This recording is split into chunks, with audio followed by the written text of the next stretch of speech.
आज की इस क्लास में हम मुताला करेंगे बच्चों हमारी दरसी किताब ख़ियाबान उर्दू के सबक नंबर 1 का, जिसका उन्वान है नज़्म। बच्चों इस सबक के अंदर हम नज़्म से मुताल्लिक़ मालूमात हासिल करेंगे। नज़्म क्या है, किस तरह से लिखी जाती है, क्या इसकी पाबंदियाँ होती हैं और क्या इसकी किस्में होती हैं, उन सब चीज़ों का हम इस सबक के अंदर मुताला करने वाले हैं। बच्चों नज़्म के माने होते हैं मोतियों की माला पिरोना या लड़ी में पिरोना। जिस तरह से लड़ी में पिरोकर मोतियों की माला बनाई जाती है, उसी तरह से शायर मौजू अल्फाज को छांट कर सोच समझ कर नज़्म को बनाता है, नज़्म को शक्ल देता है। बच्चों वैसे तो कलाम मौजू जो शायरी का जो कलाम है वो सारा का सारा नज़्म के अंदर ही आता है, लेकिन गज़ल को इससे अलग कर दिया गया है और नज़्म को भी अलग अलग किस्मों के अंदर बांट दिया गया है। उर्दू कलाम को दो हिस्सों में तकसीम किया गया है। एक हिस्सा नस्र की शक्ल के अंदर है और दूसरा हिस्सा नज़्म की शक्ल के अंदर है। नस्र के अंदर कौन सा हिस्सा है जो हम आम बोलचाल करते हैं, हम बातचीत करते हैं, ये सारा का सारा हिस्सा नस्र के अंदर आता है, जिसमें अफसाना, किस्से, कहानियाँ, नावल वगैरह आते हैं। और इसके बरक्स जो इसका ज़द है वो है शायरी वाला हिस्सा। तो शायरी वाला हिस्सा सारा का सारा नज़्म के अंदर आता है और नज़्म के अंदर गज़ल, मसनवी, कसीदा, रुबाई, मुखम्मस, ये सारी की सारी किस्में अलग अलग उसमें तकसीम हुई हैं।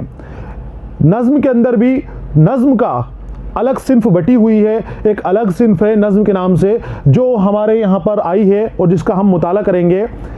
इसकी ख़ास बात यह है, या हम इसको गज़ल से अलग करके देखें तो गज़ल के अंदर मौज़ूआत जो होते हैं वो हर शेर के हिसाब से बदलते रहते हैं। एक शेर में दूसरा मौजू होगा और दूसरे शेर के अंदर शायर किसी और ही मौजू के ऊपर बात कर रहा होगा। उसमें तसलसल नहीं होता, रवानगी नहीं होती।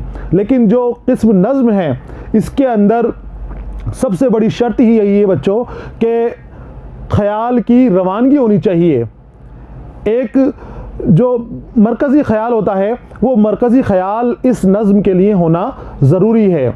मरकज़ी ख़याल के बग़ैर नज़्म नहीं लिखी जा सकती। और फिर उस मरकज़ी ख़याल का तदरीजी तसलसल होना चाहिए, उसके अंदर राब्ते होने चाहिए हर शेर के अंदर, तो वो नज़्म कहलाती है। अब नज़्म की अलग अलग हैयत बांट दी गई हैं और उसके अंदर किस्में भी यहाँ पर बांट दी गई हैं जिनका हम मुताला करेंगे। तो हम शुरू करते हैं। नज़्म देखिए, नज़्म के माने होते हैं बच्चों इंतज़ाम, तरतीब या आराइश के हैं। जैसे मैंने आपको बताया जमाना, सही तरीक़े से उसको इस तरह से जमाना के देखने में वो खूबसूरत लगे, तो इसका मतलब है इंतज़ाम, तरतीब या आराइश। आम और वसी मफ़हूम में ये लफ्ज़ नस्र के मद्दे मुकाबिल के तौर पर इस्तेमाल होता है। नस्र के मद्दे मुकाबिल, या आप कह सकते हैं कि नस्र का मुतज़ाद के तौर पर भी हम लफ्ज़ नज़्म को इस्तेमाल करते हैं। कैसे?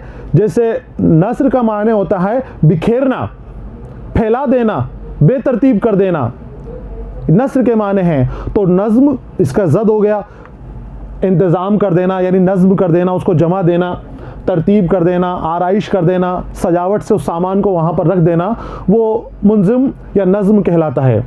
तो नस्र के मद्दे मुकाबिल नज़्म का लफ्ज़ इस्तेमाल किया जाता है। और मैं आपको बता भी चुका हूँ, आप देखिएगा आपकी किताब जो है दो हिस्सों में तकसीम हो जाती है। एक हिस्सा नस्र का होता है और दूसरा हिस्सा नज़्म का होता है।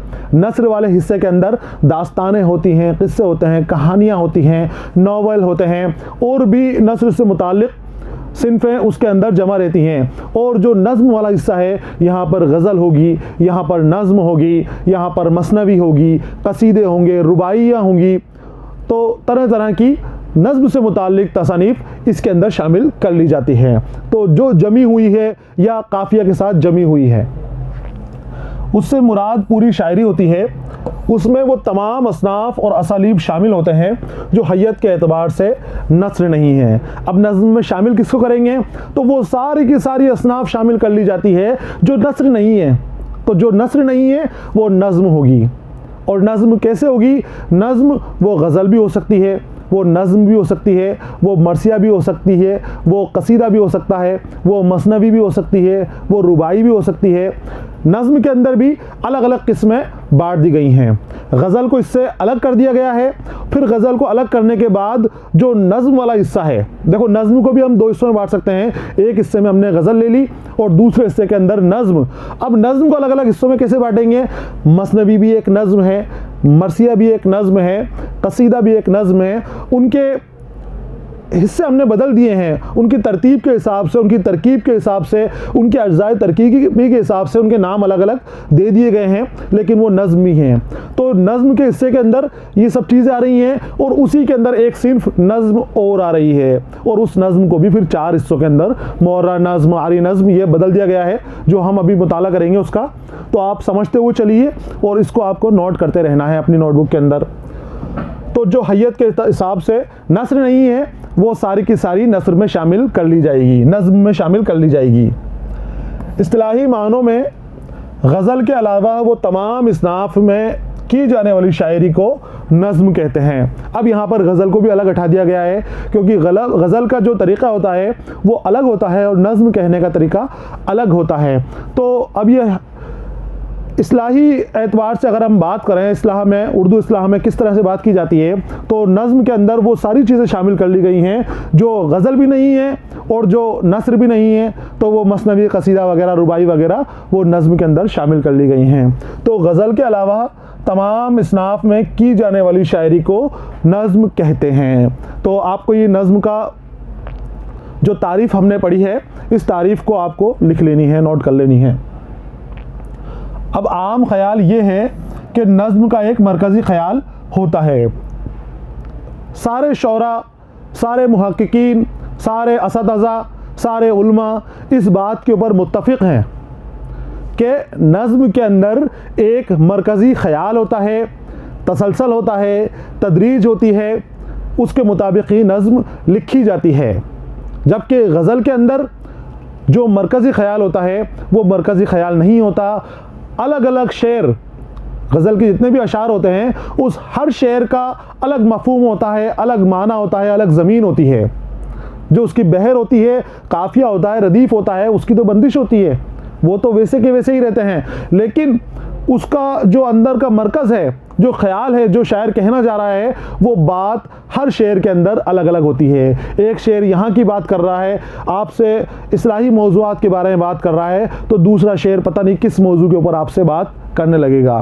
तो नज़्म के अंदर जो है मरकज़ी ख्याल होना चाहिए। सबसे ज़रूरी बात यह है, आपको भी याद रखना है, नज़्म की ज़रूरत क्या है? मरकज़ी ख्याल होना चाहिए, मुसलसलियत होनी चाहिए, उसमें तसलसल होना चाहिए और तदरीज होना चाहिए, दर्जा ब दर्जा उसके अंदर इर्तिका होनी चाहिए, जिसके गिर्द पूरी नज़्म का ताना बाना बुना जाता है। किसके गिर्द? वो जो मरकज़ी ख्याल है, उस मरकज़ी ख्याल के इर्द गिर्द ही ताना बुना पूरी की पूरी नज़्म को तैयार किया जाता है। अब आपने जो किताब पढ़ी है हमारी गुलिस्तान अदब, उसके अंदर आपने जो गज़ल वाला हिस्सा पढ़ा होगा, तो आपने देखा होगा कि शोरा की गज़लियात वहाँ पर आई हैं और आपने उसका मुताला भी किया है। लेकिन उन गज़लियात में से किसी भी गज़लियात का उन्वान नहीं दे रखा है, उन्वान नहीं होता किसी भी गज़ल का। वो इसलिए क्योंकि जब एक मरकज़ी ख्याल ही नहीं है तो क्या उन्वान दें?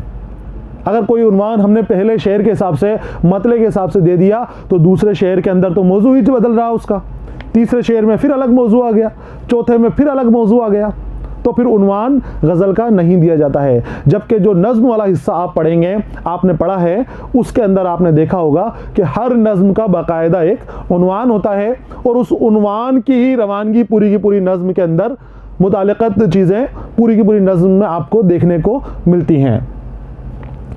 ख़याल के तदरीजी इर्तिका को भी नज़्म का एक खुसूसियत कहा गया है। ख़याल की तदरीजी यानी दर्जा ब दर्जा, जैसे जैसे नज़्म आगे बढ़ती है, ख़याल भी उसका उस मौजू के ऊपर जो ख़याल हैं वो भी इर्तिका करता चला जाता है, वो भी तरक्की करता चला जाता है, वो भी आगे बढ़ता चला जाता है। तो नज़्म की शराइत जो हैं, पहली शराइत आपके सामने आ गई, पहली शर्त आपके सामने आ गई कि मरकज़ी ख़याल होना चाहिए। बहुत गौर से आपको देखना है, मरकज़ी ख़याल होना चाहिए जिसके इर्द गिर्द पूरी नज़्म चलती है और उसके बाद तदरीजी इर्तिका उसकी होनी चाहिए। अब तदरीजी इर्तिका के अंदर तदरीजी इर्तिका में एक बात है कि जो तवील नज़्में होती हैं उसके अंदर तदरीजी इर्तिका जो होती है वो साफ़ तौर पर वाज़ेह हो जाती है, साफ़ नज़र आती है, जबकि जो छोटी नज़्में होती हैं, कुछ बंदों की, कुछ अशार की नज़में होती हैं, उनमें वो इर्तिका हमें नज़र नहीं आती, लेकिन सिर्फ उसका असर महसूस हो जाता है। उसमें होती है, पूरी तरह वाज़ेह नहीं होती, लेकिन वो असर अपना छोड़ देती है तदरीजी इर्तिका। तो मरकज़ी ख्याल होना चाहिए नज़्म के अंदर, और तदरीजी इर्तिका भी ज़रूरी है। तवील नज़्मों में ये इर्तिका वाज़ेह होता है। जैसे मैंने आपको बताया कि जिस मौजू के ऊपर जैसे जैसे दर्जा ऊपर होता जा रहा है नज़्म का, जैसे जैसे हम आगे बढ़ते जा रहे हैं अशार के अंदर, तो वो नज़्म के अंदर खुसूसियात को या नज़्म के अंदर बताई गई चीज़ों को आगे दर्जे के ऊपर बढ़ाता चला जाता है शायर। तो जो बड़ी नज़में होती हैं, तवील नज़में होती हैं, वहाँ पर ये वाज़ेह होता है, खुलकर सामने आ जाता है, हमें पता चल जाता है कि अब शायर इस नज़्म में जो उन्वान दे रखा है, जिस मौजू के ऊपर नज़्म लिखी जा रही है, उसके इस मसले पे बात कर रहा है, उसके बाद उसने आगे इस मसले पे चल दी बात, उसके बाद और दूसरी चीज़ की तारीफ़ करने लग गई, उसी मरकज़ी ख्याल के ऊपर नज़्म में ही चीज़ें चलती रहती हैं। ये उसकी तदरीजी इर्तिका होती है।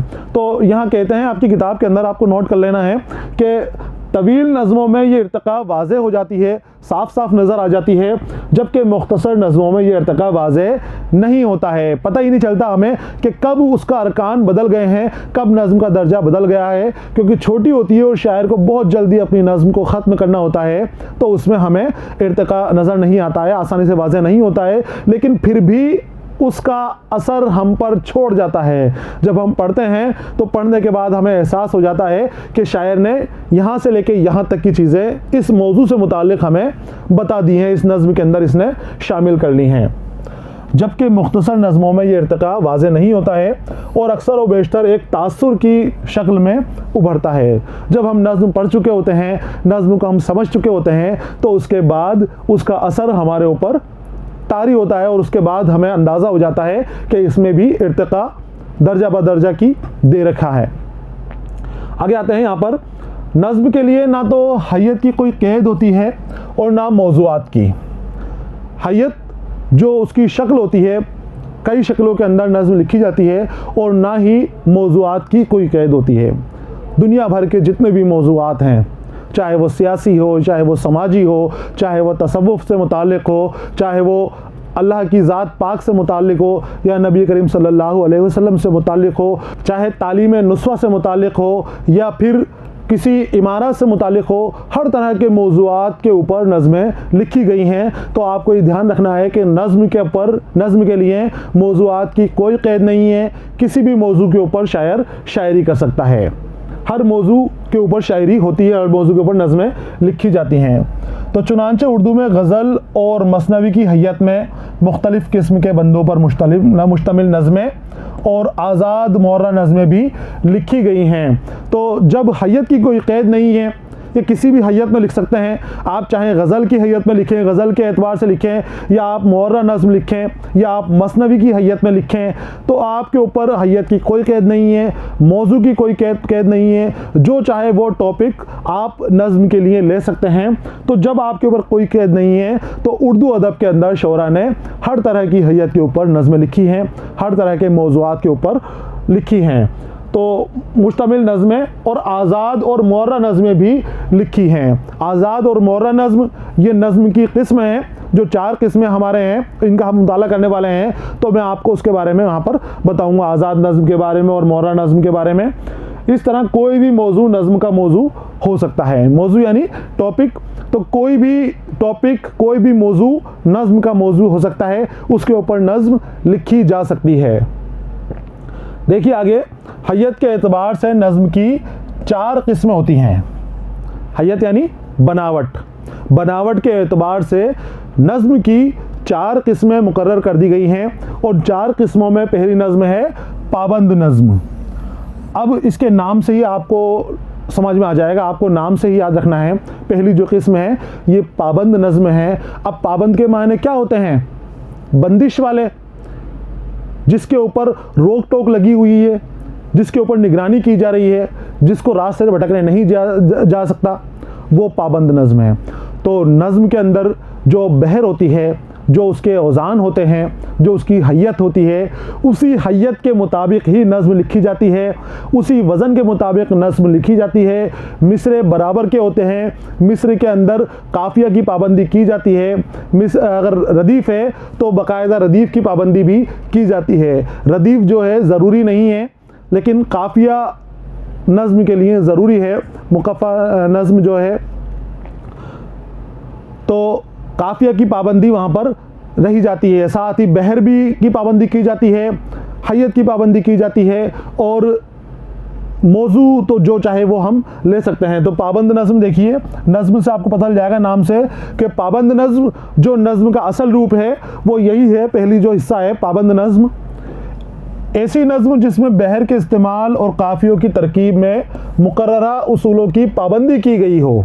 मुकर्ररा उसूल जो असातिज़ा ने उसूल बना दिए गए हैं, जो हैयत डिसाइड कर दी गई है कि इसी हैयत के अंदर गज़ल नज़्म लिखी जाएगी या इसी बहर के अंदर नज़्म लिखी जाएगी, तो उन उसूलों की पाबंदी की गई हो, उन उसूलों के मुताबिक नज़्म लिखी गई हो जो पुराने असातिज़ा ने लिख रखी है, रिवायती अंदाज में लिखी गई है, तो वो पाबंद नज़्म है।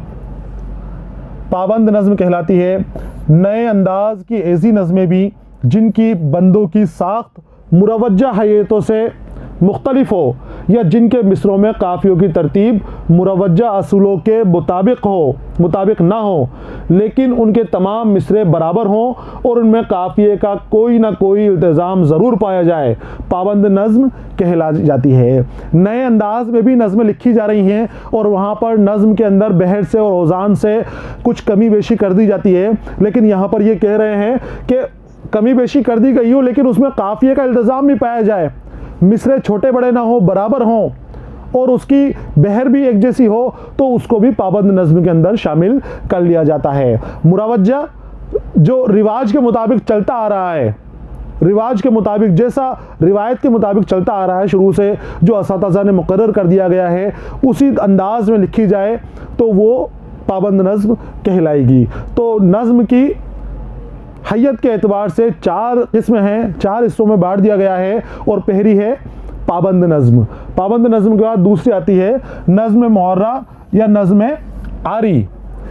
पाबंद नज़्म बिल्कुल पाबंदी के साथ लिखी जाती है, वहाँ पर हैयत की भी पाबंदी है, वहाँ पर काफ़ियों की भी पाबंदी है, और वहाँ मिसरे भी बराबर के होने चाहिए। जबकि मुअर्रा नज़्म में थोड़ी ढील दी गई है, आपको लिखने के एतबार से छूट दी गई है। क्या छूट दी गई है? ऐसी नज़्म जिसके तमाम मिसरे बराबर हों, मिसरों की छोटा बड़ाई करने की इजाज़त नहीं दी गई। यहाँ पर मुअर्रा नज़्म में मिसरों की लंबाई बराबर होगी, वज़न में होंगे वो बराबर, एक ऊंचा या एक नीचा नहीं होगा, एक छोटा या एक बड़ा नहीं होगा, दोनों मिसरे बराबर होंगे, मगर उनमें काफ़िए की पाबंदी ना हो। कहाँ छूट मिली? काफ़िए में। और वहाँ पाबंद नज़्म में काफ़िए का इल्तिज़ाम भी मांगा गया है, वहाँ पर मिसरे भी बराबर हैं, वहाँ पर बहर और औज़ान भी ठीक ढंग से रिवायतों के मुताबिक होना चाहिए।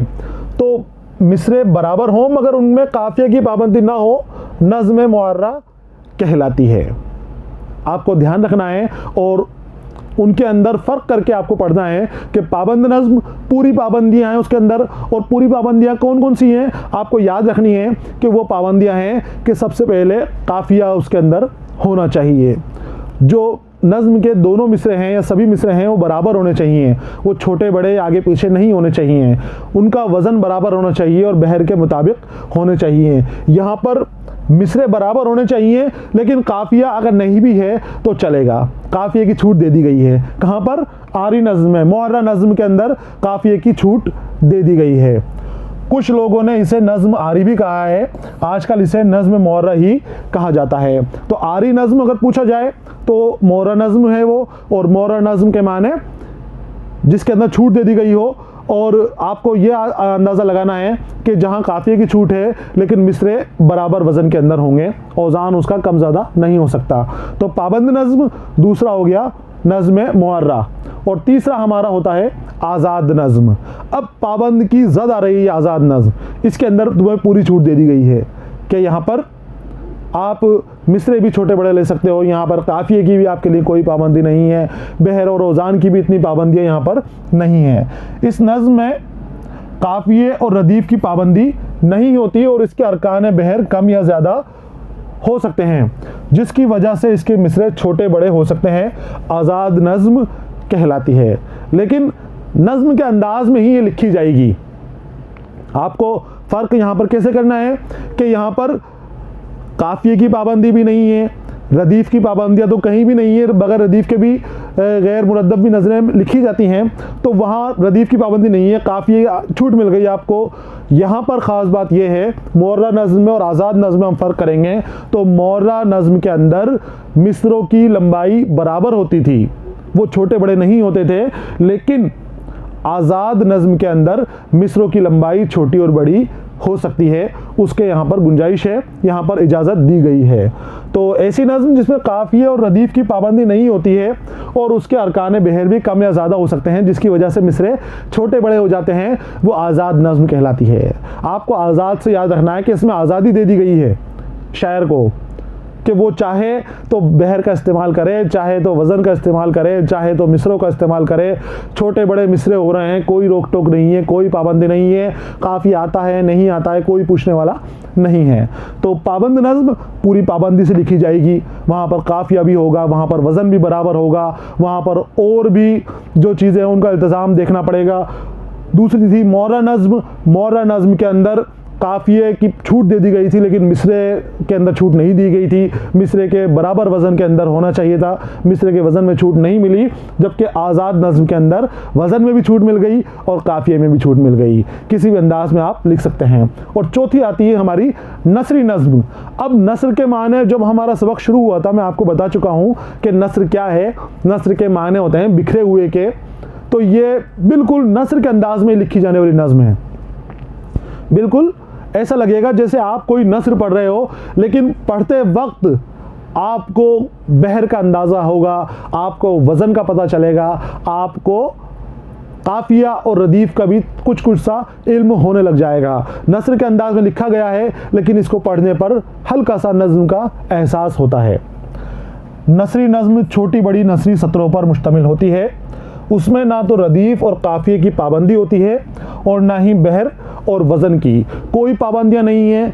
नस्र के अंदाज में लिखी गई है, लेकिन नस्र के अंदाज में भी इसमें पढ़ते वक्त रदीफ़ और काफ़िए का इल्म होता है, रदीफ़ और काफ़िए के बारे में पता चलता है, और बहर का भी अंदाज़ा यहाँ पर होता है कि बहर का भी शायर ने इस्तेमाल किया है।